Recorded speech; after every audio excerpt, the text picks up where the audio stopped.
Have you ever stopped to think about the invisible forces that shape what you believe? Well, today we're diving deep into that very story. It's a journey about influence, one that stretches all the way from the birth of public relations to the algorithms that are, right now, curating the very screen you're looking at. Alright, so here's our game plan. We're going to start at the very beginning, with the birth of public relations. Then, we'll see how those early ideas got supercharged into tools for mass persuasion. From there, we'll leap into the modern digital battlefield, expose a really sneaky practice called astroturfing, and then wrap things up with the one thing we all seem to be searching for these days: authenticity. So, let's hop in the time machine and go back to the early 20th century. Industries are booming, things are changing fast, and this new profession pops up to manage the relationship between huge organizations and the public.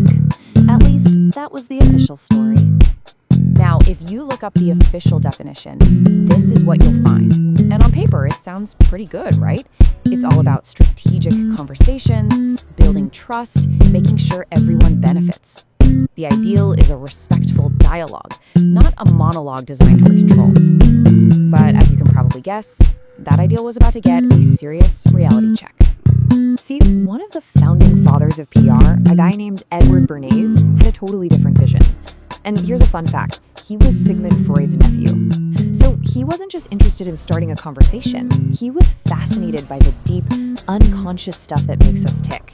And he was convinced he could harness it to shape public opinion on a massive scale. And his Torches of Freedom campaign is the perfect kind of mind-blowing example of his method.